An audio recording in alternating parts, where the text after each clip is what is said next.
These students, the first group is zygomycota, also known as zygomycetes, और एक और नाम भी यहाँ पे, that is conjugating fungi. Okay. अब स्टूडेंट्स यहाँ पे सबसे पहले तो मैं ये बताना चाहूंगा कि फंजाई की ये वो क्लास है, वो ग्रुप है कि जिससे सबसे पहले हम इंटरेक्ट करना शुरू करते हैं। वो किस तरह से कि खाने से आगाज किया जाएगा इसका। ऑलराइट, कोई भी फूड पार्टिकल, स्पेशली ब्रेड या रोटी या कोई और इस किस्म का स्टफ जिसके ऊपर फंगस ग्रो करती हुई नजर आए, और नॉर्मली वो आपको एक फजी सा स्ट्रक्चर व्हाइट कलर के थ्रेड्स नजर आते हैं फोम की तरह के उसके ऊपर ग्रो करते हुए, ये वाला जो स्ट्रक्चर बनेगा ये राइजोपस का नॉर्मली देखने में आता है जो हमारे इर्द गिर्द है। तो इस बुनियाद पे मैंने ये कहा है कि ये वो ग्रुप है जिसके मेंबर्स के साथ हम सबसे पहले इंटरेक्ट करना स्टार्ट करते हैं, अगर खुदा न खास्ता कोई और इंफेक्शन वगैरह ना हो। ऑलराइट, तो इस लिहाज से हम इसको देखते हैं सबसे पहले कि why it is known as zygomycetes. तो इसका जवाब बहुत आसान है। The answer is because this group of fungi produce special sexual spores called zygospores. Alright, इनके अंदर जो सेक्सुअल स्पोर्स बनते हुए नजर आते हैं, क्योंकि वो ज़ाइगोस्पोर्स हैं तो इस वजह से इसका नाम रख दिया गया ज़ाइगोमाइसीट्स और ज़ाइगोमाइकोटा। अब स्टूडेंट्स, इसके जो फीचर्स हैं उनको हम स्टेप बाय स्टेप देखते हैं। तो पहली बात यहाँ पे हमें पता चलती है कि बाकी सब फंजाई की तरह they are also living in moist habitat.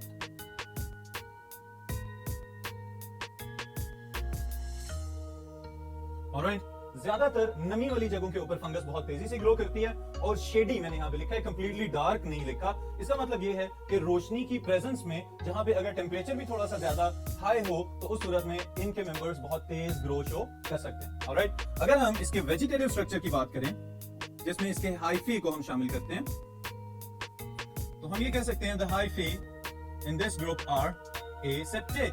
Okay, aseptate इसका मतलब है इनकी क्रॉस वॉल्स मौजूद नहीं है। There is another name for this feature and that is synocytic. Alright students, यानी कि इनके दरमियान कोई क्रॉस वॉल्स मौजूद नहीं है और ये बड़े बड़े फ्यूज्ड सेल्स की तरह बिहेव करेंगे। और यहाँ पे एक और अहम बात भी इसके साथ ही हम शामिल करें अगर, तो इसी की वजह से, सिनोसिटिक फीचर की वजह से इनकी ग्रोथ बहुत तेज हो जाती है, क्योंकि साइटोप्लाज्मिक स्ट्रीमिंग होती है, साइटोप्लाज्म फ्लो करता रहता है मुसलसल, तो न्यूट्रिएंट्स को वहां पहुंचाता रहेगा मुख्तलिफ जगहों पे। इसकी वजह से जो ग्रोइंग टिप्स हैं वो बड़ी स्पीड के साथ आगे आगे आगे बढ़ते चले जाएंगे। ऑलराइट, देन द सिनोसाइट्स जो हाइफे जिनकी हमने बात की है, दे फ्यूज टू फॉर्म ज़ाइगोस्पोर। अब ज़ाइगोस्पोर को हमने ऊपर भी मेंशन किया है कि ज़ाइगोमाइसीट्स का नाम इनकी वजह से रखा गया, लेकिन ज़ाइगोस्पोर देमसेल्व्स ये क्या चीजें हैं ये भी हमें पता होना चाहिए। They are temporary, dormant, thick-walled, reproductive spores. Alright? अब स्टूडेंट्स इन तीनों टर्म्स को जो यहाँ पे हमने स्टेटमेंट के अंदर लिखी हैं इनको जरा समझ लें। टेम्पररी, इसका मतलब क्या है, जो ये ज़ाइगोट या ज़ाइगोस्पोर स्टेज है ये थोड़ी देर के लिए होगी, बहुत ज्यादा तवील नहीं होगी। दूसरे नंबर पे हमने यहाँ पे लिखा है डॉर्मेंट। डॉर्मेंट का मतलब होता है इनएक्टिव। कोई भी ऐसा स्ट्रक्चर, स्पेशली अगर हम स्पोर्ट्स के लिहाज से बात करें, तो आप ये याद रखेंगे कि जब भी अनफेवरेबल कंडीशंस का सामना होगा तो फंजाई स्पोर्स की मदद से उन अनफेवरेबल कंडीशंस वाला दौरानिया आराम से गुजार लेगी। क्या होगा, ये स्पोर्ट्स मेटाबॉलिकली इनएक्टिव हो जाते हैं, सो जाते हैं, और फिर जैसे ही फेवरेबल कंडीशंस दोबारा आएंगी वो तमाम सहूलियात मुयसर होंगी जिसकी वजह से ये फंगस अब ग्रो कर सकती है, तो नए हाइफे और नए माइसीलिया ग्रो करना शुरू हो जाएंगे। Then as thick wall, अब थिक वॉल से मुराद हमें समझ आ जानी चाहिए कि एक प्रोटेक्टिव शील्ड बनाई जाएगी जिसकी वजह से बैरूनी जो तब्दीलियां हैं उससे बचा जा सके और इंटरनल जेनेटिक मटेरियल और साइटोप्लाज्म की हिफाजत की जा सके। ऑलराइट स्टूडेंट्स, तो दीज आर द ज़ाइगोस्पोर्स। अब फिर इन ज़ाइगोस्पोर्स के साथ हम एग्जांपल्स पहले डिस्कस कर लेते हैं।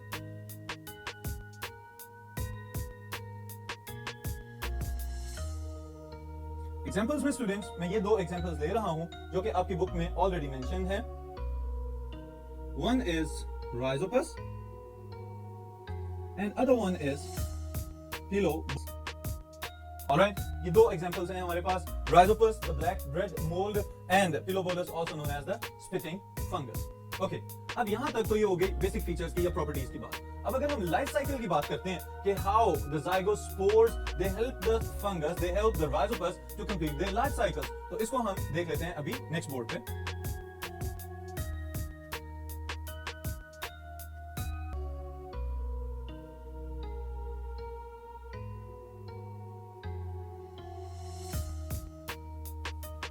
जी बेटा, अब हम इसको स्टार्ट कर रहे हैं। अपनी आसानी के लिए मैं आपको ये बात बताने लगा हूं ताकि आप लोगों को याद रखने में भी मजीद आसानी हो जाए कि जब भी पुरानी जनरेशन का जो स्पोरेंजियम है उसके अंदर जो स्पोर्स बने हुए वो तो मियोसिस से बने थे। अब जब मियोसिस होती है तो उसमें क्या होता है, crossing over, the genetic material gets exchange, वहां पे जीन्स का तबादला हो जाता है। जब जीन्स का तबादला होगा तो इसका मतलब ये है कि जरूरी नहीं एक ही स्पोरेंजियम के अंदर जितने भी स्पोर्स पैदा हो रहे हैं उन सबका जेनेटिक मटेरियल एक जैसा हो। तो यहीं से हम अपने लाइफ साइकिल का पहला स्टेप यहां से सिलेक्ट करेंगे और फिर इसको फर्दर कंटिन्यू करते हैं about the Rhizopus the black bread mould. Okay, अब देखें, ये एक पुराना, यहाँ पे आपको पिछली जनरेशन, पुराना से क्या मुराद है, पिछली जनरेशन का स्पोरेंजियम नजर आ रहा है। अब स्पोरेंजियम के अंदर क्या मौजूद होंगे, बहुत सारे स्पोर्स मौजूद होंगे। अब ये जो स्पोर्स हैं, इन स्पोर्स को मियोसिस के जरिए पैदा किया गया है और डिस्पर्स कर दिए जाएंगे थ्रू द विंड। ओके, अब जैसे ही इस स्पोरेंजियम को नॉक किया जाए या टैप किया जाए तो फौरन क्या होगा कि स्पोर्स यहां से निकलना शुरू होंगे और निकल के जाके सबस्ट्रेटम के ऊपर गिर जाएंगे। अब जैसे ही ये स्पोर्स किसी जगह पे गिरेंगे तो उस सूरत में फर्दर क्या होना चाहिए, अगर तो फेवरेबल कंडीशंस हैं तो these spores they will immediately start their grow करना शुरू हो जाएंगे। अब स्टूडेंट्स, अहम बात यहाँ पे कि जब ये स्पोर्स ग्रो करते हैं तो इसका मतलब ये होता है कि due to their different genetic materials, different genetic makeups, they will form different generations.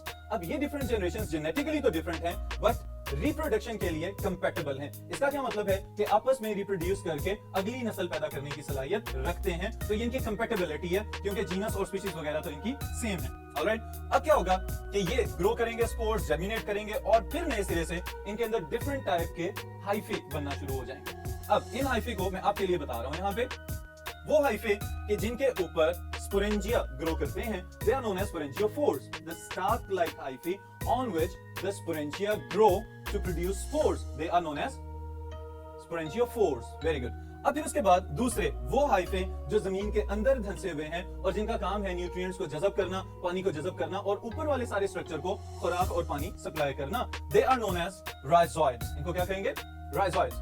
Good. अब फिर उसके बाद स्टूडेंट्स, वो हाइफे जो सबस्ट्रेटम के साथ पैरेलल ग्रो करते हैं, they are also known as runners, कि उन्होंने सिर्फ सबस्ट्रेट के साथ ग्रो करते चले जाना है और फंगस को फैला देना है उस सतह के ऊपर। They are known as stolons. इनको हम क्या कहेंगे, स्टोलेंस।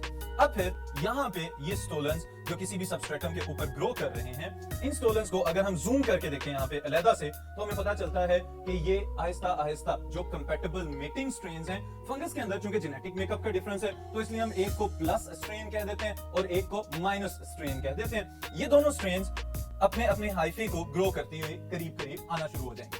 अब क्या होगा स्टूडेंट्स, वो हाइफे या वो हाइफे के टिप्स जो करीब करीब आ रहे हैं उनको हम कहेंगे एपेक्स। ओके, जब जमा होगी तो वो होंगे एपिसेस। अब ये जो इनके एपेक्स यानी कि जो टिप्स वाले हाइफे हैं वो करीब करीब आ रहे हैं और फिर करीब आने के बाद क्या होगा, थोड़ी सी स्वेलिंग नजर आएगी as compared to the other cells of the hyphae. अब क्या होगा, इनकी टिप्स आपस में फ्यूज कर जाती हैं। ये जो फ्यूज्ड स्ट्रक्चर जहां पे वो एक जंक्शन या जॉइंट लग रहा है, they are known as gametangia. इनको हम क्या कहेंगे, gametangia, because of gamete producing structures. Okay, इनके अंदर जो न्यूक्लियाई मौजूद हैं, they are haploid nuclei because most of the fungi they contain haploid nuclei in them. तो फिर अब क्या होगा कि जैसे ही इनका ये जंक्शन या जॉइंट बना है तो हम कहेंगे दीज आर गैमेटेंजिया। अब इस टर्म को भी समझ लें students, sporangia spore producing structures, gametangia gamete producing structures. Alright, अब फिर क्या होगा कि ये गैमेटेंजिया फौरन प्लाज्मोगैमी की तरफ चले जाएंगे and plasmogamy is what, fusion of cytoplasm. जैसे ही साइटोप्लाज्म फ्यूज करेगा तो साइटोप्लाज्म की फ्यूजन को हम कहेंगे दिस इज प्लाज्मोगैमी। अब यहाँ पे एक अहम बात है कि प्लाज्मोगैमी हो जाने के बाद जरूरी नहीं कि फौरन ही कैरियोगैमी हो जाए। ओके, लेकिन यहाँ पे इस केस में हमें ये नजर आएगा कि जैसे ही ये हाइफी आपस में फ्यूज किए हैं, इसके बाद जो haploid nuclei that were different, इसीलिए यहाँ पे हमने डिफरेंट कलर्स में शो किए हुए ताकि आपको इसका आइडिया हो जाए। ये दोनों न्यूक्लियाई जैसे ही फ्यूज करेंगे तो फ्यूज करते साथ ही it will become one diploid nucleus. Okay पहले 2 थे तो न्यूक्लियाई कह रहे थे हम इनको, लेकिन अब 1 है और दोनों के जमा होने की वजह से बना है, तो n plus n it will be 2n, it will be the diploid nucleus. Okay अब ये जो diploid nucleus वाला स्ट्रक्चर हमें यहाँ पे नजर आ रहा है, this is the zygospore, the resistant structure. अगर ये unfavorable conditions इसके फौरन बनने के फौरन बाद आ जाएं तो ये क्या करेगा, अपने इर्द गिर्द प्रोटेक्टिव शील्ड बनाएगा, अपनी वॉल को थिक करेगा और डोरमेंट हो जाएगा, इनएक्टिव हो जाएगा, ताकि अनफेवरेबल कंडीशंस में से निकला जा सके. उसके बाद क्या होगा कि ये जाइगोस्पोर जैसे फेवरेबल कंडीशंस आएंगी तो इसमें मियोसिस हो जाएगी. Alright, again meiosis. तो मियोसिस के केस में 4 cells will be produced, that will be haploid. तो जितनी देर के लिए जाइगोस्पोर और जाइगोट बना हुआ है, ये ट्रांजिएंट स्टेज है स्टूडेंट्स, थोड़ी देर के लिए रहेगी और उसके बाद फिर फौरन अपनी हैप्लॉइड कंडीशन को मेंटेन कर लिया जाएगा. अब इस हैप्लॉइड कंडीशन में क्या होगा कि ये जाइगोस्पोर फर्दर हाइफे प्रोड्यूस करना शुरू हो जाएगा. उन हाइफे के टॉप पे फिर नए सिरे से स्पोरेंजिया ग्रो करेंगे और उन स्पोरेंजिया के अंदर स्पोर्स को फिर डिस्पर्स किया जाएगा और ऑनवर्ड इसी तरह से ये लाइफ साइकिल कंटिन्यूड रहेगा. अब यहाँ पे स्टूडेंट्स जो याद रखने वाली बात है वो मैं आपको एक मरतबा स्टेप बाय स्टेप रिवाइज कर देता हूँ. सबसे पहले नंबर पे तो because they are zygomacetes, zygomaicota, तो they will form zygospore, that is a thick wall resistant structure. अब इस स्ट्रक्चर से पहले गेमेटेंजिया फॉर्मेशन होती है, ऑलराइट, और फिर उसके बाद जो अहम बात है इस पूरे लाइफ साइकिल में कि one phase is the haploid phase and the other phase is the diploid phase. जितनी देर तक जाइगोस्पोर बनने से लेके जर्मिनेशन से पहले तक का दौरानिया है, दैट इज डिप्लॉइड. लेकिन उसके बाद वाली सारी कंडीशन या सारी phases, they are again the haploid stage of this fungus. Alright, so ये है राइजोपस का लाइफ साइकिल. अब स्टूडेंट्स अगर इसको शॉर्ट क्वेश्चन में पूछा जाए तो आप सिर्फ ये बेसिक स्टेप्स लिखेंगे, लेकिन अगर लॉन्ग क्वेश्चन में पूछ लिया जाए तो आपको इन्हीं स्टेप्स को थोड़ा सा एक्सप्लेनेशन के साथ विद दिस डायग्राम आप लोगों को ड्रॉ करना पड़ेगा. तो आप इसको रिवाइज करें. नेक्स्ट जो हमारे पास इसका ग्रुप है फंजाई का, that is ascomycota, also known as ascomycetes. इसके फीचर्स और इसके लाइफ साइकिल को भी थोड़ा सा डिस्कस कर लेते हैं ताकि आपके लिए ये लॉन्ग क्वेश्चन की तैयारी करना आसान हो जाए.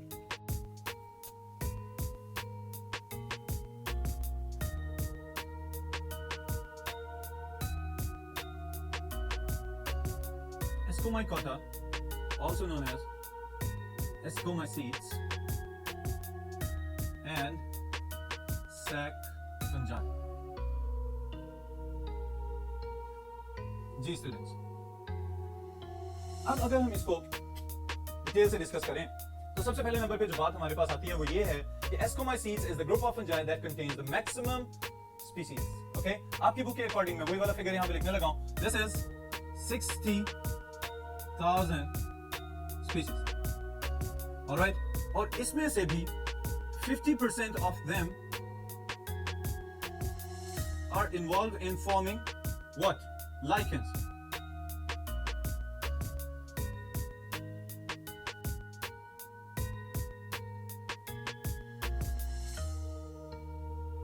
और lichens क्या होते हैं? That is the mutualistic association between fungi and algae. Alright students? फिर इसी तरह कुछ और भी इनके मेंबर्स मौजूद हैं जिसमें मोरल्स वगैरह भी हम शामिल कर सकते हैं और सिंपल कुछ मिल्ड्यूज वगैरह भी. बट यहाँ पे जो हम इंपॉर्टेंट फीचर्स इसके डिस्कस करेंगे वो हम जनरली जो most of the members of this class हैं उन सब के सब मेंबर्स के अंदर जो कॉमन फीचर्स पाए जाते हैं उनकी हम बात करने लगे. तो यहाँ पे मैं ऐड कर रहा हूँ हैबिटेट. हैबिटेट किसी भी जानदार के रहने की जगह. मॉइस्ट, ऑलराइट, नमी वाली जगह पे रहते हैं. लेकिन टेरेस्ट्रियल,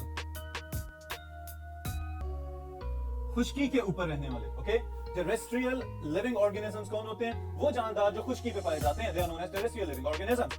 लेकिन साथ ही साथ कुछ मेंबर्स ऐसे भी हैं जो मरीन हैं, यानी समंदरों में पाए जाते हैं. कुछ मेंबर्स ऐसे हैं जो फ्रेश वाटर्स में पाए जाते हैं.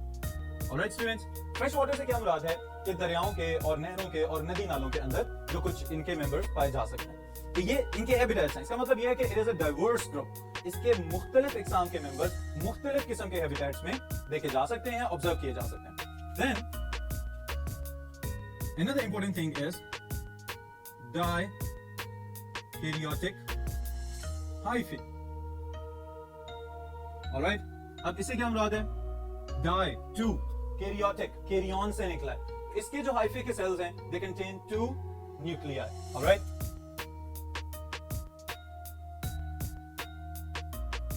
cells of the hyphae contain 2 nuclei. Okay, that's why they are known as dikaryotic hyphae. और नॉर्मली इनकी जो डायकैरियोटिक फेज है वो बहुत ज्यादा तवील होती है, एक्सटेंडेड फेज होती है इनके लाइफ साइकिल्स के अंदर. Okay, then the members of this group they can be unicellular as well as multicellular. Alright, अब इसे क्या बनाते हैं स्टूडेंट्स? देखें, यीस्ट खमीर हमारे इर्द गिर्द पाया जाता है, बहुत सारी हमारी कमर्शियल इंडस्ट्री में इस्तेमाल हो रहा है. वो यूनिसेलुलर मेंबर्स पे मुश्तमिल है, जबकि दूसरी तरफ जो मल्टीसेलुलर मेंबर्स हैं इनके बिल्कुल इसी तरह से, जैसे मैंने आपको in the beginning of this chapter ये बात बताई थी कि मोरल्स वगैरह इस तरह के मशरूम लाइक स्ट्रक्चर्स हैं कि जिनको पका के खाया भी जा सकता है. तो वो मल्टीसेलुलर वेजिटेटिव फ्रूटिंग बॉडीज मौजूद होती हैं इनकी, जो कि बहुत सारे क्लस्टर ऑफ ऑर्गेनाइज्ड सेल्स पे मुश्तमिल है. इसका मतलब ये है कि इनके अंदर wide range of vegetative structures पाया जा सकता है. यूनिसेलुलर मेंबर्स भी हैं, सिंपल मल्टीसेलुलर भी होंगे और फिर कॉम्प्लेक्स मल्टीसेलुलर फ्रूटिंग बॉडीज भी इनमें मौजूद हो सकती हैं. अब सवाल ये पैदा होता है, why they are known as ascomycetes. तो यहीं से हम इसके रिप्रोडक्टिव स्ट्रक्चर्स की भी बात करते हैं और फिर लाइफ साइकिल को भी डिस्कस करते हैं. Ascomycetes has been given this name due to their asci. अब asci क्या चीज है? They are sac-like reproductive structures. Alright? इनके अंदर जो spores पाए जाते हैं, they will be known as ascospores, spores of ascomycetes. Okay? और फिर students, asci themselves with their ascospores, ये जिस बड़े स्ट्रक्चर के अंदर मौजूद हैं, जिसको हम फ्रूटिंग बॉडी कहते हैं, they are present inside ascocarps. The fruiting body that contains asci with their ascospores. Alright, ये तो हमने इनके बेसिक फीचर्स लिख लिए हैं कि इस ग्रुप का नाम एस्कोमाइसीट्स क्यों रखा गया है. लेकिन अब यहाँ पे सिर्फ इतना कह देना ही काफी नहीं है. एस्कोस्पोर्स किस तरह से बनते हैं और फ्रूटिंग बॉडीज वगैरह का क्या रोल है इनके डिस्पर्सल में, तो इसके लिए स्टूडेंट्स हम एक एग्जांपल ले रहे हैं कप फंजाई की, जो कि इन्हीं का एक मेंबर है. और उसका चूंकि उसकी अपीयरेंस, उसका जो कैप है, उसका जो स्ट्रक्चर हमें नजर आता है, that is just like the cup, तो इस वजह से इसका नाम ही कप फंजाई रख दिया गया है. इसको हम अभी समझ लेते हैं और मैं आपको यहाँ पे कुछ नई बातें भी बताऊंगा, तो इसलिए इनको नोट जरूर कर लीजिएगा.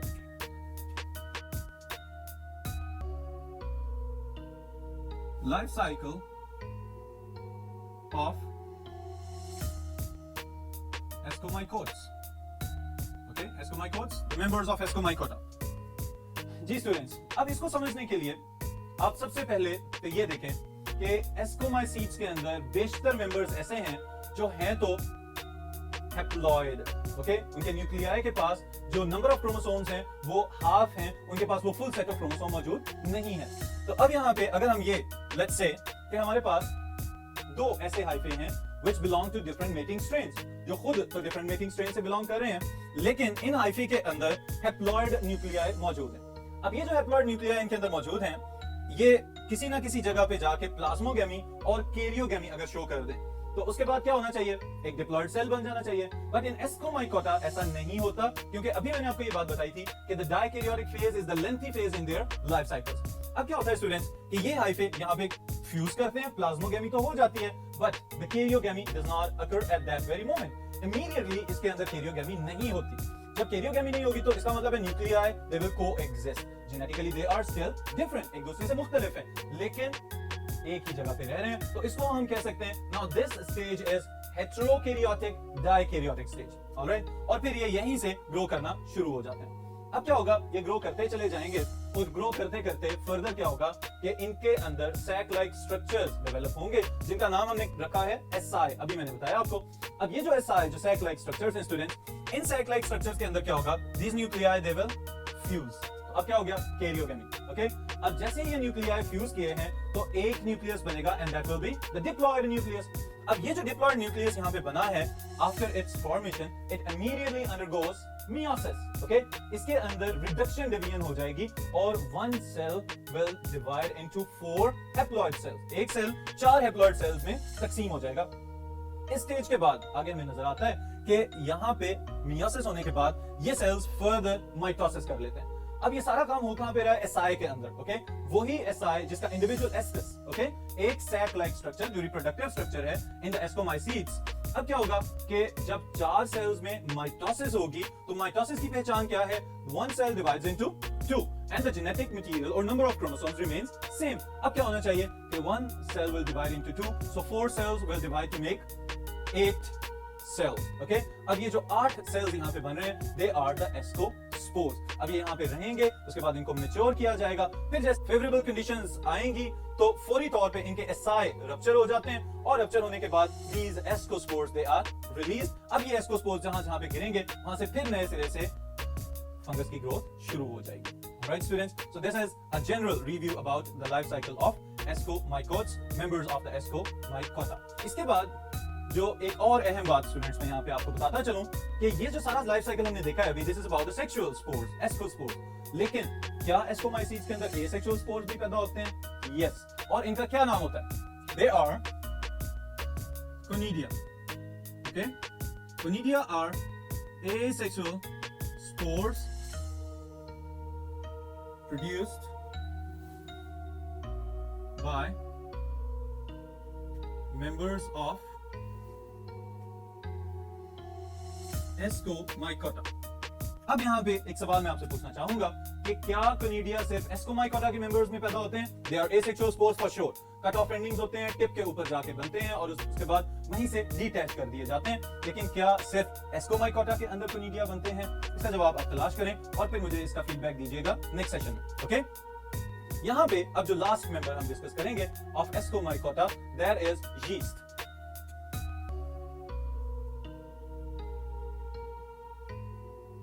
Yeast is unicellular fungus जिसमें से सबसे ज्यादा जो हम लोग स्टडी करते हैं या अपने इर्द गिर्द कमर्शियल इंपॉर्टेंस के लिहाज से जिसको जानते हैं, that is Saccharomyces cerevisiae. Alright students, this is the edible yeast, okay? वो खमीर जो हम अपने नॉर्मल रोजमर्रा बहुत सारे जो बेकिंग प्रोडक्ट्स वगैरह हैं उनमें इस्तेमाल करते हैं, that is Saccharomyces cerevisiae. अब इसकी अहमियत सबसे पहले नंबर पे क्या है students? This is a unicellular fungus.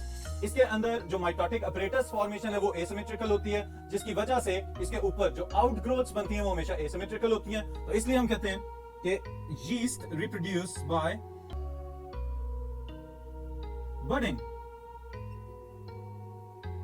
Alright, outgrowths बनती हैं इसके ऊपर और वो आउटग्रोथ्स एसिमेट्रिकल होंगी, किसी भी साइड से आउटग्रोथ बन सकती है और फिर उसके बाद क्या होगा, जो क्रोमोसोम्स की तादाद है वो इक्वली डिवाइड कर दी जाती है। जो बड है it will detach and further grow into new yeast. और समटाइम्स ऐसा भी होता है कि वो बर्ड्स इसके ऊपर अटैच्ड ही रह जाएं और उस सूरत में ये एक बड़ी कॉलोनी बना दें, but the cells, most of the cells, they will stay independent from one another, okay?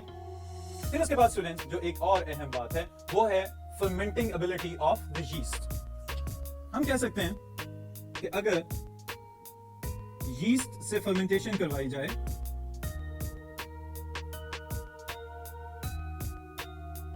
तो इसकी मदद से इथेनॉल, इथाइल अल्कोहल और कार्बन डाइऑक्साइड पैदा हो सकती है।